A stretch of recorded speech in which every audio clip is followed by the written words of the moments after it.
आसनसोल नगर निगम चुनाव की दिलचस्पी अभी भी बरकरार है। तृणमूल कांग्रेस के टिकट बंटवारे के बाद जो स्थिति पार्टी कार्यकर्ताओं के बीच देखी गई थी, लगभग वही परिस्थिति भाजपा में भी देखने को मिल रही है। शुक्रवार को बीजेपी की ओर से उम्मीदवारों की सूची जारी करने के बाद सबसे पहले विद्रोही आवाज उठाई भारतीय जनता पार्टी के मंडल 2 के अध्यक्ष सुदीप चौधरी ने, जिन्हें 47 नंबर वार्ड का उम्मीदवार तय किया गया था। लेकिन सुदीप चौधरी को पार्टी का ये फैसला गवारा नहीं लगा और उन्होंने एक प्रेस वार्ता कर पार्टी को अपने निर्णय पर दोबारा विचार करने की बात कही और शनिवार 12 बजे तक का अल्टीमेटम भी दिया था। लेकिन पार्टी की ओर से किसी तरह की कोई प्रतिक्रिया नहीं मिलने पर शनिवार की शाम सुदीप चौधरी ने संवाददाताओं के माध्यम से आधिकारिक तौर पर मंडल अध्यक्ष के पद से इस्तीफा दिए जाने की जानकारी दी। उन्होंने कहा कि वो दल के खिलाफ नहीं है, लेकिन आसनसोल उत्तर क्षेत्र के वार्डों में जिस तरह से टिकट का बंटवारा किया गया है, उन्होंने कृष्णेंदु मुखर्जी पर आरोप लगाया कि मैंने जिस वार्ड से प्रत्याशी के लिए आवेदन दल को भेजा था, उस वार्ड का उम्मीदवार ना बनाकर किसी दूसरे वार्ड में देना, ये कृष्णेंदु मुखर्जी ने षड्यंत्र के तहत किया है। उन्होंने भाजपा के जिला अध्यक्ष दिलीप दे को कृष्णेंदु मुखर्जी की कठपुतली कहा। उन्होंने कहा कि कृष्णेंदु मुखर्जी के नेतृत्व में आसनसोल उत्तर के अंतर्गत लगभग सभी उम्मीदवारों की अगर जीत होती है तो उसका दायित्व कृष्णेंदु मुखर्जी को जाता है और यदि हार होती है तो उसका भी श्रेय कृष्णेंदु मुखर्जी को ही जाएगा। आज আমরা এখানে উপস্থিত হয়েছি এই কারণে যে আপনারা জানেন কাল ভারতীয় জনতা পার্টির ক্যান্ডিডেটের লিস্ট আসানসোল মিউনিসিপাল কর্পোরেশন যে ইলেকশন হচ্ছে তার ক্যান্ডিডেটের লিস্ট বেরিয়েছে। আমরা দেখেছি এই ক্যান্ডিডেট লিস্টে কৃষ্ণেন্দু মুখার্জি যিনি নর্থের ক্যান্ডিডেট ছিলেন তিনি এবং তার কাঠপুতলি প্রেসিডেন্ট তারা দুজনে মিলে পুরো নর্থের এই ক্যান্ডিডেটের সিলেকশন করেছেন এবং এই নর্থের যে ক্যান্ডিডেটের উনি সিলেকশন করেছেন তাতে দেখা যাচ্ছে তার অফিসে যারা চামচা বেলচারা আছে যারা প্রত্যেকদিন তার অফিসে গিয়ে ওখানে গিয়ে হাজিরি দেয় এবং তার পায়ে তেল লাগায় তাদেরকে টিকিট দেওয়া হয়েছে, যোগ্য কার্যকর্তাদের টিকিট দেওয়া হয়নি।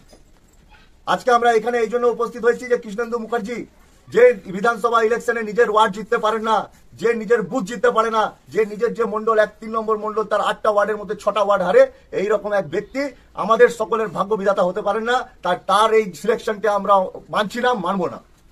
তার এই সিলেকশনে যারা যারা ক্যান্ডিডেট হয়েছেন তাদের অনেকে আমাদের সঙ্গী সাথী, তাদের কোনো দোষ নেই, কিন্তু কৃষ্ণেন্দু মুখার্জি যেভাবে অনাচার অবিচার করেছে, যেভাবে সাধারণ আমাদের কার্যকর্তাদের উপরে কার্যকর্তাদেরকে স্ম্যাশ করার জন্য উনি পার্টিতে এসেছেন এবং কার্যকর্তা ভারতীয় জনতা পার্টির দীর্ঘদিন ধরে 12 বছর ধরে আমরা সংঘর্ষ 14 বছর ধরে সংঘর্ষ করে একটা করে কার্যকর্তা তৈরি করেছিলাম, সমস্ত কার্যকর্তা স্ম্যাশ করার জন্য উনি এখানে এসেছেন। এবং আজকে আমরা বলতে চাই কৃষ্ণেন্দু মুখার্জি যেরকম কাজ করেছেন, আমিও টিকিট পেয়েছি 47 ওয়ার্ড থেকে, তার কারণ আমি মন্ডল প্রেসিডেন্টের টিকিট কাটা সম্ভব নয়, কিন্তু আপনাদের আমি দেখালাম যে আমি 42 নম্বর ওয়ার্ডের আবেদন করেছিলাম। যদি পার্টি আমাকে না দিতে চাইতো, না দিত, বলতো যে শুধু তোমায় কাজ করতে হবে, সবাইকে নিয়ে তুমি কাজ করো, যেটাও সেটা বললেও আমার খুশি হতো, কিন্তু সেটাও আমাকে বলা হয়নি। আমাকে না জানিয়ে আমাকে অন্ধকারে রেখে 47% মুসলিম ভোট আছে এমন এক ওয়ার্ডে এই কম টাইমের মধ্যে আমাকে ফেলে দেওয়া হয়েছে, যেটা আমার নিজস্ব ওয়ার্ডও নয়। এর থেকে পরিষ্কার বোঝা যায় কৃষ্ণেন্দু মুখার্জি যদি কোনো নেতাকে ভয় পায় আসানসোল নর্থে, সেটা সুদীপ চৌধুরীকে। তাই সুদীপ চৌধুরীর ক্যারিয়ারকে নষ্ট করার জন্য এই ধরনের ষড়যন্ত্র আমরা মানতে চাইছি না, আমি মানব না। তাই আজকে আমি ভারতীয় জনতা পার্টির প্রেসিডেন্টের পদ থেকে আমি নিজেকে রিজাইন দিলাম এবং ভারতীয় জনতা পার্টির সাধারণ সমর্থক হিসাবে আমি আজ থেকে কাজ করব। তাছাড়া আমি নতুন করে পার্টিতে জয়েন করছি না। কালকে আমি বলেছিলাম যে আমি নির্দল দাঁড়াবো, কিন্তু সমস্ত কার্যকর্তা যারা ক্যান্ডিডেট হয়েছে তারা সবাই আমাকে আগ্রহ করেছে যে সুদীপ দা তুমি যদি নির্দল দাঁড়িয়ে যাও পার্টির অনেকের আমাদের অসুবিধা হয়ে যাবে, আমরা অনেক ভোট কম পাবো। তাই প্রত্যেক 106টা ক্যান্ডিডেটের অনেক ক্যান্ডিডেট আছে যারা মনে করছে যে ভারতীয় জনতা পার্টির আমার জন্য কোনো ক্ষতি হয়ে যেতে পারে, তাদের কথা রেখে আমি নির্দলে দাঁড়াচ্ছি না। কিন্তু ভারতীয় জনতা পার্টির পদ থেকে, প্রেসিডেন্টের পদ থেকে আমি রিজাইন করছি, কারণ আত্মসম্মান নিয়ে আমরা পার্টি করি। আসানসোল নর্থ মন্ডলের যে প্রেসিডেন্ট পদ আছে সেই পদ থেকে আমি রিজাইন করি। আপনারা ভোটে কাজ করবেন না চুপ করে বসে থাকবেন? আমি ভারতীয় জনতা পার্টি, যেহেতু আমার মন্ডলে কিছু কার্যকর্তা আছে যারা টিকিটে আমাকে বলেছে সুবিধা একটু সাহায্য করার জন্য, তাদের জন্য আমি নিশ্চয়ই কিছু প্রচার করব, কিন্তু ওভারঅল আমি ভারতীয় জনতা পার্টির পদ থেকে রিজাইন দিলাম। 47 নম্বর ওয়ার্ড থেকে আপনি দাঁড়াবেন না? 47 নম্বর ওয়ার্ড থেকে আমি দাঁড়াচ্ছি না। আমি তাই পার্টিকে আগের থেকেই জানিয়ে দিয়েছি, পার্টির যাতে বিড়ম্বনায় না পড়ে, জন্য ক্যান্ডিডেট না দিতে পারে এমন না হয়। এখন 3 দিন সময় আছে, পার্টি নতুন ক্যান্ডিডেট ঠিক করে সেখানে দাঁড়াক, কারণ আমরা ভোটে পয়সার জন্য লড়ি না, ক্যান্ডিডেট হয়ে পয়সা কামাবার উদ্দেশ্য আমাদের নেই। সেই জন্য আমরা জেতার জন্য লড়ি, যে ওয়ার্ড জিততে পারবো না সেই ওয়ার্ডে লড়বো না, এটাই আমার মানসিকতা। কারণ আমরা হারার জন্য লড়ি না, জেতার জন্য লড়ি। आप अगर ये बोल रहे हैं कि ये जो कुछ भी कृष्णेंदु मुखर्जी की वजह से हुआ है, आपको अवार्ड नहीं दिया गया हुआ आपका, तो ये दोष आप उन पर क्यों लगा रहे हैं? इसलिए लगा रहे हैं कि जिनको उन्होंने 42 नंबर वार्ड से जहां से मैं भरा उसको टिकट दिया, वो सीपीएम से 6 महीना पहले हमने ज्वाइन करवाया।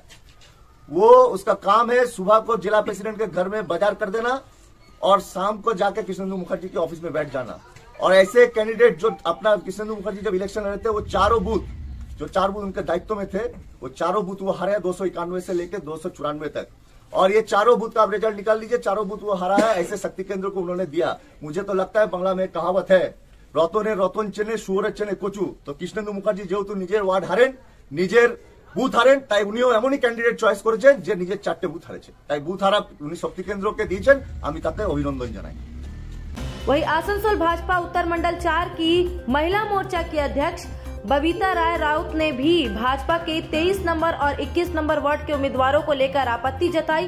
उन्होंने कहा कि जिनकी पार्टी को लेकर कोई छवि नहीं है, उन्हें उम्मीदवार बनाया गया है, जबकि जो मंडल में रहकर लगातार सक्रिय रहे उनकी अवहेलना कर दी गई।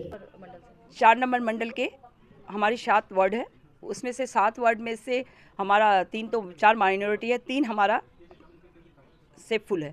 उसमें से 23 नंबर मंडल का जो मिस्टर अरविंद तिवारी है उनको खड़ा कर दिया गया है।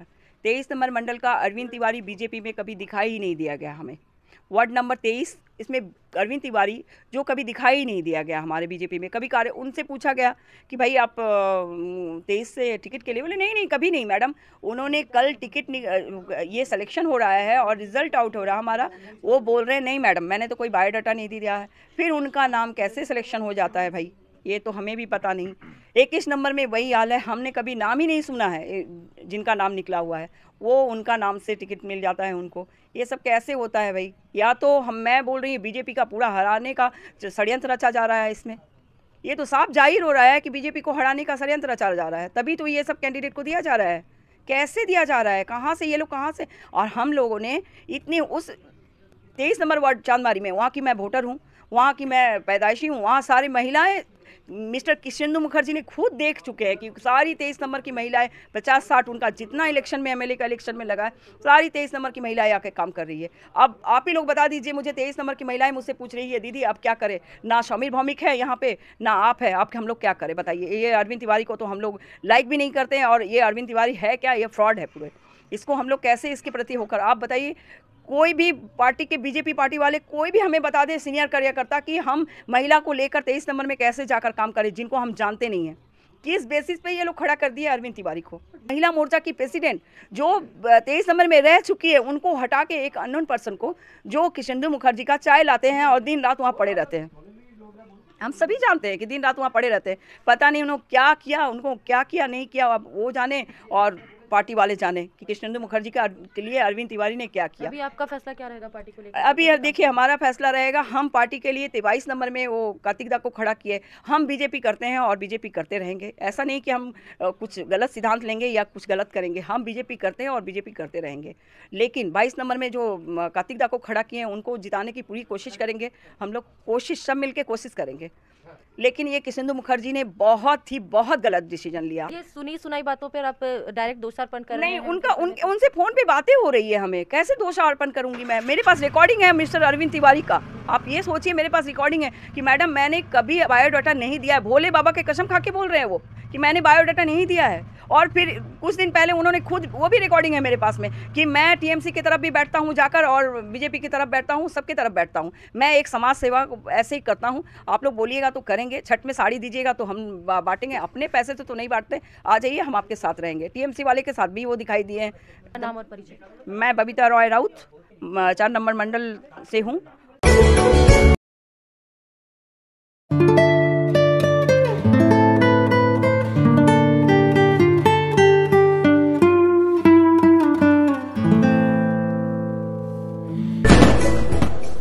इधर शनिवार की सुबह भाजपा नेता दीपक दास ने भी तृणमूल का दामन थामकर टीएमसी की सदस्यता ग्रहण की। राज्य कानून तथा पीडब्ल्यूडी विभाग मंत्री मलय घटक ने तृणमूल कांग्रेस का झंडा थमाकर उन्हें दल में शामिल किया।